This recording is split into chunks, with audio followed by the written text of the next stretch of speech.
نحمده ونصلي ونسلم على رسوله الكريم اما بعد فاعوذ بالله من الشيطان الرجيم بسم الله الرحمن الرحيم اولم يروا كيف يبدئ الله الخلق ثم يعيده ان ذلك على الله يسير۔ اور کیا انہوں نے نہیں دیکھا کہ اللہ پیدا کرنے کی ابتدا کیسے کرتا ہے، پھر وہ اسے دوبارہ بنائے گا، بے شک یہ اللہ پر بہت آسان ہے۔ اس آیت کریمہ میں علماء فرماتے ہیں کہ ممکن ہے کہ اس آیت سے لے کر آیت نمبر 23 تک سورہ عنکبوت کی یہ 19 نمبر آیت ہے، یہاں سے لے کر آگے 23 نمبر آیت تک یہ کلام حضرت ابراہیم علیہ السلام کی قوم کے بارے میں ہوا۔ اور یہ بھی ممکن ہے کہ حضرت ابراہیم علیہ السلام کا واقعہ بیان کرنے کے دوران ان آیات میں کفار مکہ کو نصیحت کی گئی اور اللہ کے عذاب سے ڈرایا گیا۔ اس آیت کا خلاصہ یہ ہے، فرمایا کہ کیا ان کافروں نے نہیں دیکھا کہ اللہ تبارک و تعالی پیدا کرنے کی ابتدا کیسے کرتا ہے، یعنی یہ اس وجود پر ہی غور کر لیتے کہ اللہ کیسے پیدا کرتا ہے۔ فرمایا ایک نطفہ ہوتا ہے، پہلے انسان کو نطفہ بناتا ہے، پھر انسان وہ جو نطفہ انسان کا ہوتا ہے پھر وہ جمے ہوئے خون کی صورت اللہ اس کو کر دیتا ہے۔ فرمایا پھر اس کو گوشت کا ٹکڑا بنا دیتا ہے۔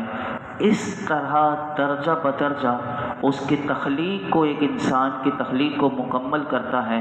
تو فرمایا کہ اسی میں اگر غور کر لیتا تو فرمایا پھر آخرت میں دوبارہ زندہ کیے جانے کے وقت اللہ اسے دوبارہ بنا دے گا۔ یہ تو پہلے سے بدرجہ اور زیادہ آسان ہے کہ پہلی بار پیدا کرنا اور مرنے کے بعد دوبارہ بنانا۔ فرمایا ان ذالک علی اللہ یسیر، یہ اللہ پر بہت آسان ہے کہ جب پہلی بار جس نے بنا دیا اتنا خوبصورت تو اس کے لیے تو دوبارہ پیدا کرنا کیا مشکل ہے۔ فرمایا اسی میں غور کر لیتے انہیں قیامت کا یقین آ جاتا اور انہیں اس بات کی سمجھ آ جاتی کہ محشر کا میدان ضرور سجے گا اور وہاں سب قبروں سے نکل کر وہاں محشر کے میدان میں آئیں گے۔ پھر اللہ تعالیٰ نے اگلی آیت میں دوبارہ ایک دعوت دی، سنیے۔ فرمایا قل سیروا فی الارض فانظروا کیف بدأ الخلق ثم اللہ ینشئ النشأۃ الآخرہ ان اللہ علی کل شیء قدیر۔ تم فرماؤ زمین میں چل کر دیکھو کہ اللہ نے پہلے کیسے بنایا، پھر اللہ دوسری مرتبہ پیدا فرمائے گا، بے شک اللہ ہر شے پر قادر ہے۔ اس آیت میں علماء فرماتے ہیں کہ یہ خطاب کل کہہ کر اس میں خطاب حضرت ابراہیم علیہ السلام کو ہے یا سرور دو عالم صلی اللہ علیہ وسلم کو۔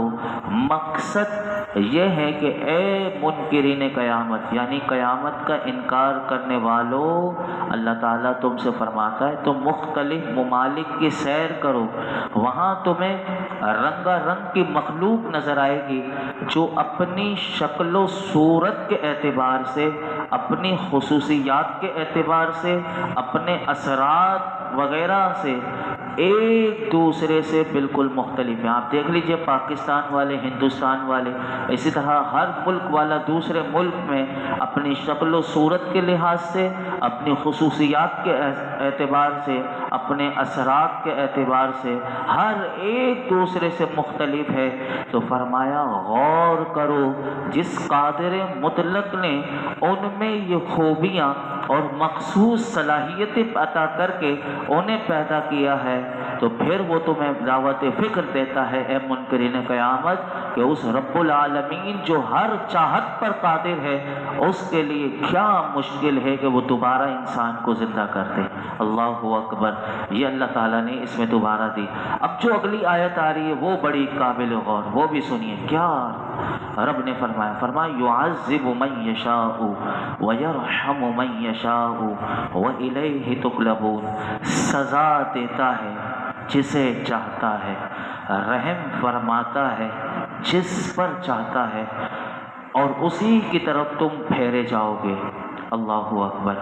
اس آیت میں بڑا غور کرنے والی باتیں ہیں۔ مفسرین فرماتے ہیں اللہ تعالیٰ نے فرمایا وہ جس کو چاہتا ہے عذاب میں مبتلا کر دیتا ہے، وہ جسے چاہتا ہے تو اپنی رحمت بے پایہ سے نواز دیتا ہے۔ اور علامہ پانی پتی رحمۃ اللہ علیہ اس مقام پر جو بات لکھتے ہیں وہ سنیے۔ وہ فرماتے ہیں عذاب الہی کی متعدد صورتیں ہیں، اسی طرح اللہ کی رحمت کی بھی مختلف صورتیں ہیں، متعدد صورتیں۔ اب کیسے؟ اللہ کے عذاب سے بھی ہر وقت پناہ مانگنی چاہیے اور اللہ کی رحمت کو مانگنا چاہیے۔ یہ قرآن کا ہمیں اسی لیے کہ جب تم قرآن پڑھو تو اللہ کی جہاں رحمت کا ذکر ہے وہاں رحمت مانگو، اور جہاں عذاب کا ذکر ہے وہاں پناہ مانگو اللہ کے عذاب سے۔ اب وہ سنیے کہ وہ متعدد صورتیں عذاب کی کون سی ہیں۔ علامہ عارف پانی پتی رحمۃ اللہ علیہ لکھتے ہیں کہ قیامت کے دن دوزخ میں پھینک دینا بھی اللہ کا عذاب۔ اسی طرح دنیا میں اللہ کا عذاب کیسے ہے سنیے۔ دنیا میں ذلیل و خوار کر دینا، دل میں حرص اور طمع پیدا کر دینا، انسان کو بد اخلاق خلق بنا دینا، اپنی یاد اپنے ذکر سے اس کے دل کو پھیر دینا، اتباع سنت کے بجائے بدعات کا اسے شیدائی بنا دینا۔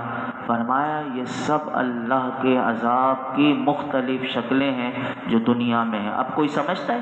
اب آپ دیکھیے کہ دنیا میں ذلیل و خوار ہو رہا ہو تو کوئی اس کو عذاب نہ سمجھے، اسی طرح ہر وقت لالچ پیدا ہو جائے کہ بس کمانے کی، اور وہ حرام کا ہے حلال کا ہے۔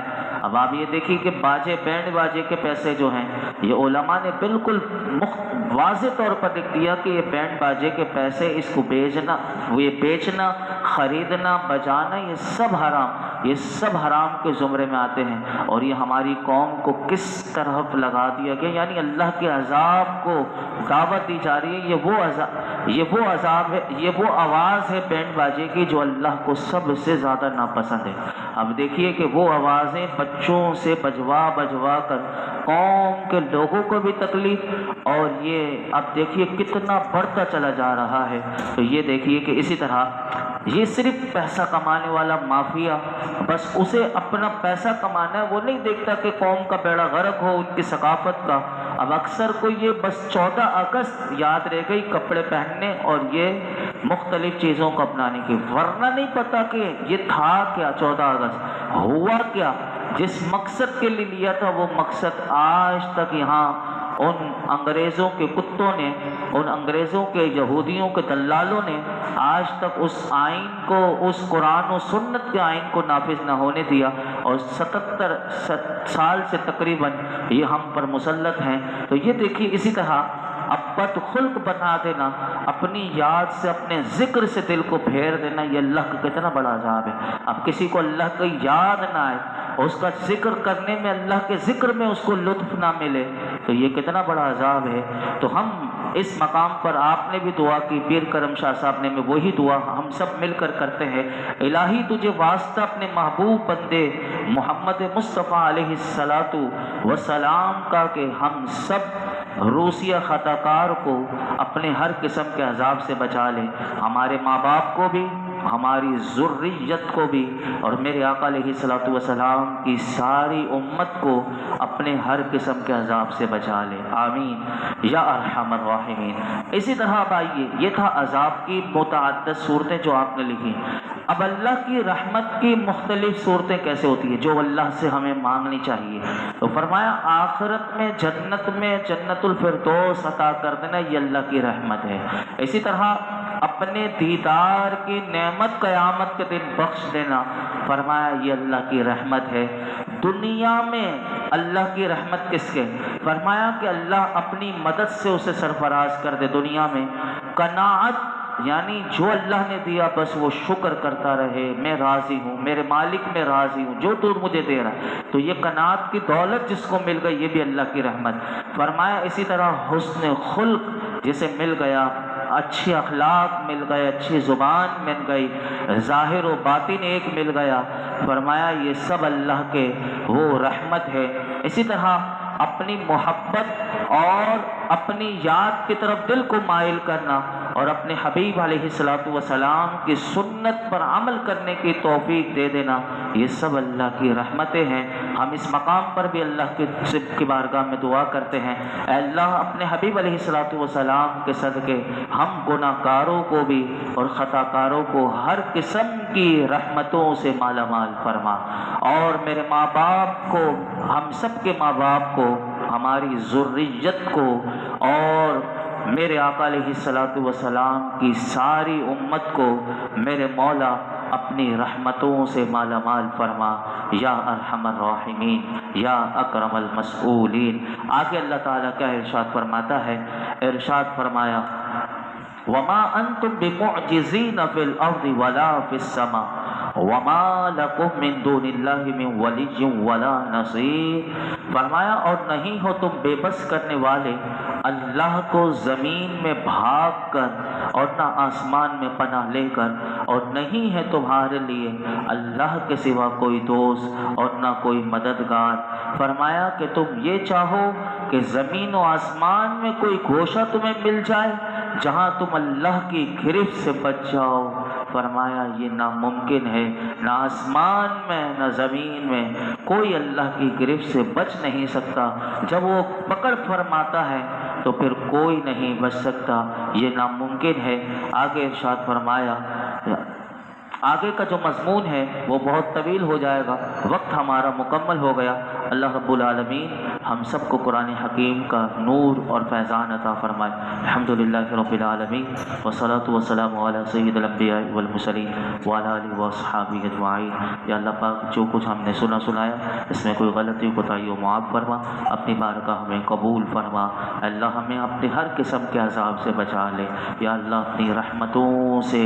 یا اللہ ہم تجھ سے تیری رحمتوں کو مانگتے ہیں، اے اللہ ہم سب پر اپنی رحمتوں کے دروازے کھول دے۔ یا اللہ تو ہمارے گناہوں کو معاف فرما، ہمارے والدین کی، میرے آقا کی امت کی بے حساب مغفرت فرما۔ دین و دنیا کی خیر، عافیتیں، بھلائیاں، سلامتیاں، عزتیں، نعمتیں، راحت، سکون، شادمانی اپنی دائم رضا عطا کر دے۔ اے اللہ تو ہم سے ہمیشہ کے لیے راضی ہو جا۔ یا اللہ درس قرآن کی برکت سے ہماری بیماریاں، پریشانیاں، دکھ، تکلیف، بے روزگاریاں، رزق کی تنگی دور فرما دے۔ ہمارے رزق دسترخوان کو وسیع فرما، حلال طیب مبارک پاک روزی عطا فرما۔ مرتے دم تک ہمیں ہماری نسلوں کو حرام کے لقمے سے محفوظ فرما۔ ملک پاکستان کو سود سے پاک کر دے۔ اللہ ہر قسم کے ظالموں سے، کرپشن کرنے والے چور، ڈاکو، لٹیروں سے اس ملک کو پاک فرما۔ صلی اللہ تعالی علی خیر خلق محمد وعلی آلہ وصحبہ اجمعین۔